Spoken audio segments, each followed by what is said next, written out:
Alright, greetings everyone. Morning. Now, it's a beautiful day first and foremost. You get what I say? Yeah man, it's been a while since you haven't heard from me or seen I have posted anything on my channel. It has been a challenge. You get what I say? When I say challenges with me, we have some whole heap of things I say at all. You don't need to explain it. You get what I say? Yeah. Over, we not waste time. Thank God I'm here now. And I am going to adjust an issue. And the issue we're going to adjust is an issue that has been what may I say, discussed in decades, as me always says. And me not say why them are discuss this thing over and over and over. And it is simple and plain. You get what I say? Yeah man. So we'll kick it off. So we have tithes and offerings. And that is the topic. Yeah man, love your topic like those, right? So we have tithes and offerings. However, we are going to deviate from offerings. Tithes we are going to deal with. Yeah man, tithes. Alright, so first and foremost, what is tithes? So tithes is basically a tenth of your earnings. You get what I say? Yeah man, just a tenth. And in a nutshell, let me break it down for you. So if you earn $1,000, you either pay $100 out of $1,000. If you earn $5,000, $500 out of it. That's it. That clear, right? Like crystal. Now, when in today's world, when you hear about tithes, the first thing a pastor or a bishop can rely back to and say, all right, bam, is Malachi 3 and verse 8 through to 10. You get what me I say? And as me always tell you, me not have the exact verse right here in front of me. You get what me I say? Because me can't write down so much something. Me not have the Bible for me. So I'll give you the verse.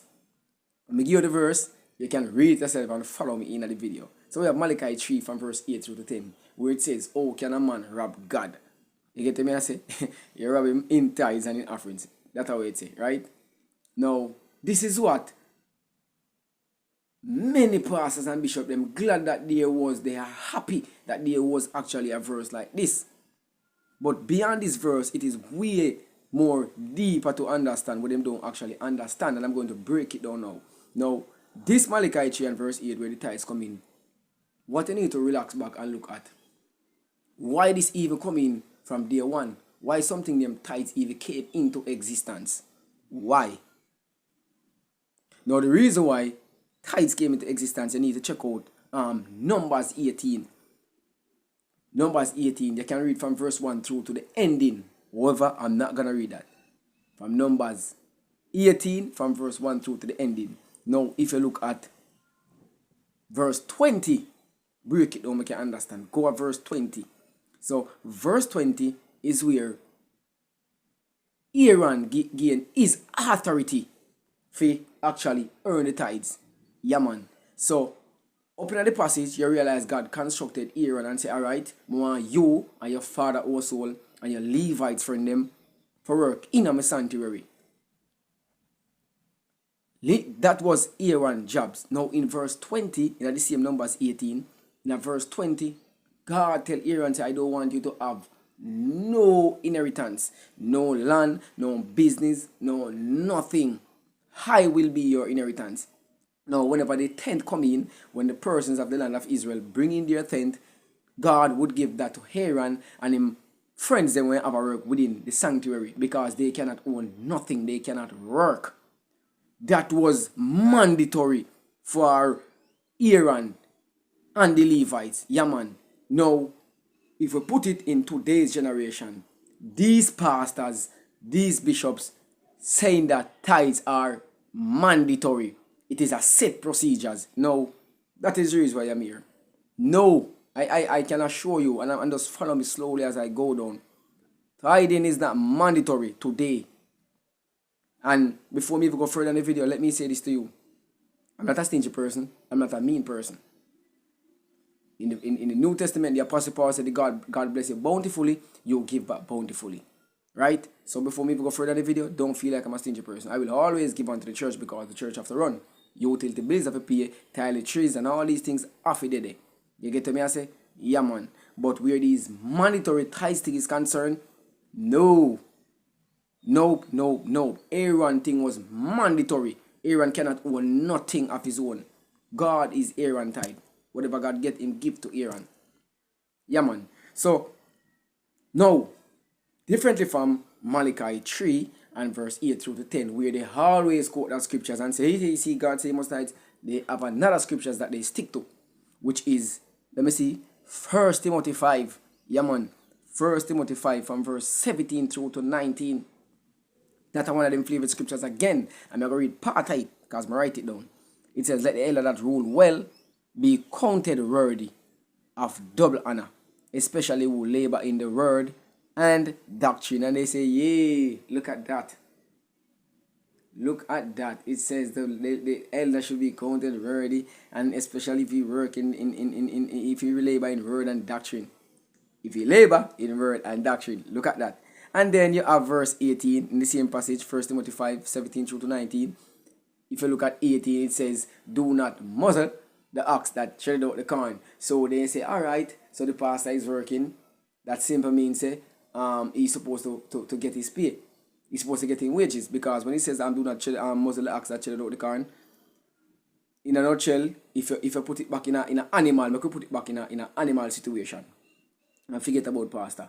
So what I say is that if the animal work, don't cover him mouth while he work. Just make him go and eat so he can gain back his strength while he work. In a nutshell. So what they are saying is that it has speak about the pastor at 17, then he come at 18 and say do not muzzle the mouth of the ox while he tread out the corn. So they are saying that the pastor should get his pay while he speak the action of God. No. Listen to me. And I say again, there is no set procedures, no monetary thing within the New Testament under grace that a person must give no wages to no pastor, which they call tenth and half in tithes, and said it must go to the pastor. Watch this now. Go look at 1 Thessalonians 2 and verse 9. That's the first we are kick it off. Now this is the Apostle Paul. Now which one of you pastors, which one of you bishops have labor or tithe like the Apostle Paul? Where doctrine is concerned, I'm talking about. None whatsoever. Look at 1 Thessalonians 2 and verse 9. And it says, just please side me go read, coming out of the exact passage. Our labor and toiling night and day, because we would not be chargeable unto any of you, comma, we preach unto you the gospel of God. Now in 1 Thessalonians 2 and verse 9, the Apostle Paul say, when we are amongst you, the Thessalonians, we work, we toiled night and day. Then the man come down in the passage and him say, we would not be chargeable unto any of you. Then he come down and he say, we preach unto you the gospel of God. Now let me break this down. What work he's speaking about when he say we work and we toil night and day? Do not tell me that he's actually talking about preaching. Nope, that's not the work he was speaking about. And then when he says we would not be chargeable unto you, what can replace chargeable there? What chargeable actually means in the Hebrew or the Greek context of the Bible? What is the original context for chargeable there instead of using the word chargeable? So it is, we would not be burdened unto you. We don't want to put no load upon you. So the Apostle Paul say, all right, people at Thessalonian, we always ensure our work and toil, because we don't want to put no burden upon you for you get ends meal from you. You get to me? I say, that's why the Apostle Paul plainly said there is nothing else. Now, if it was a case, let me say this, if it was a case where the Apostle Paul was speaking about, when he says, our labor and toil in night and day, if it was actually preaching, say it is preaching then, because that's what the man used, say that the Apostle Paul. So, if it was preaching, he was speaking about, say, him labor night and day amongst them. And if it is preaching, why would he come back and say, we would not be chargeable, we would not be burdened, we will not be a load unto you? That makes sense? The man work, literally work, to gain a meal. That's him now if you take set upon the people of Thessalonian. You get to me? I say, yeah man. And to make it more even nicer, go down to 2 Thessalonians, jump out of that. Go to 2 Thessalonians 3 and verse 8. 2 Thessalonians 3 and verse 8. Me agree. Peace out again as me say me now have it. Neither did we eat any man's bread for naught, but wrought with labor night and they. Again, here so the Apostle Paul make you know say him not eat nobody bread freely. The man work night and day. Follow me in this same passage. I don't have verses here. Verse 9, I want you to look at verse 9 for yourself. We have the power. So in here, somebody just jot down this. We have the power to do, but just want to set an example. That's all me ever saw. However, you have the scriptures. So verse 9. The Apostle Paul says, it's not like so we don't have the authority to get money from one. You get to me and say, or the power to do it. But we just want to set an example. That is the reason why we worked in verse 8. So the man work in a verse 8, so he can have his own ends meal. Verse 9, he make you know him have the authority. Can get money for him if they want. But if he do that, people are going to follow them. So you must set an example to make them know the man for work. Not about preaching.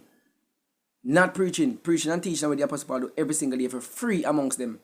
Yeah, man. So in this verse 9, I tell us, man, do that for your example.